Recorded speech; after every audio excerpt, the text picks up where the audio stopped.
दुनिया के सबसे बड़े क्रूज का आज प्रधानमंत्री नरेंद्र मोदी हरी झंडी दिखाकर उसको रवाना करेंगे। हमारे साथ बात करने के लिए मौजूद हैं सांसद जगदंबिका पाल।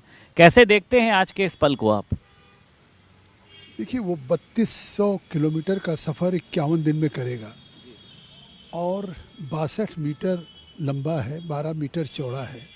मुझे लगता है कि जिस तरह का ये शायद दुनिया में पहल होगी इस दृष्टिकोण से कि वो भारत की पूरी संस्कृति को न केवल विदेशी सैलानियों से, विदेशी हों या चाहे अपने भारत के हों, उनको जिस तरह से काशी के उस कॉरिडोर से बाबा विश्वनाथ के पटना से लेकर के डिब्रूगढ़ से लेकर के और 51 दिन की यात्रा करेगी, तो ये अपने आप में शायद इस तरह की एक पहला है जो संस्कृति को भी करेगा। भारत को नज़दीक से लोगों को जानने का भी अवसर मिलेगा।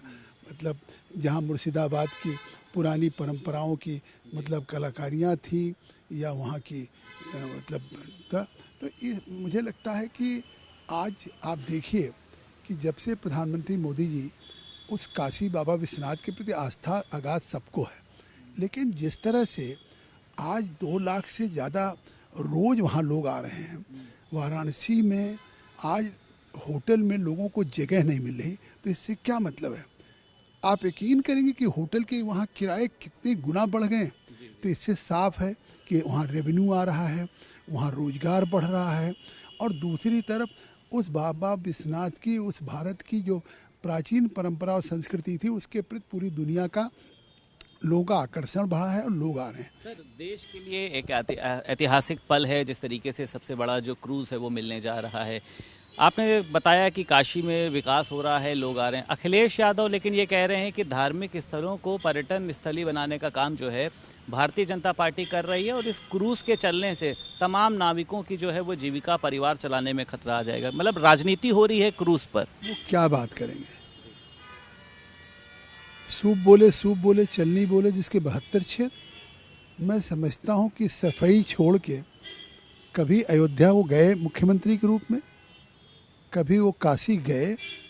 अगर आज उस अयोध्या की जो एक विश्व स्तरीय नगरी हो रही है, जिस तरह से अयोध्या में लोगों को आप देख रहे हैं कि पूरे देश और विदेश दुनिया के लोगों का आना शुरू हुआ है, तो ये पूरी भारत की के लिए गौरव का क्षण है।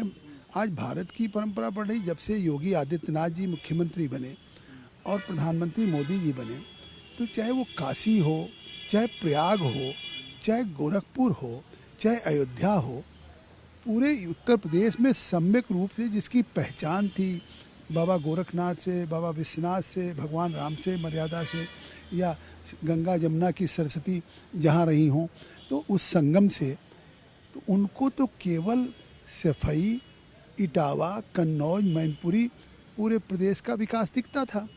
आपसे मैं एक सवाल पूछना चाहता हूँ, क्या प्रदेश की जनता भूल गई कि जितने दिन समाजवादी की सरकार थी 5 जिलों में बिजली मिलती थी? एक रामपुर आजम साहब के यहाँ, इटावा में मिलती थी, आजमगढ़ मिलती थी और लखनऊ मिलती थी। आज 75 जिले में बिजली मिल रही है।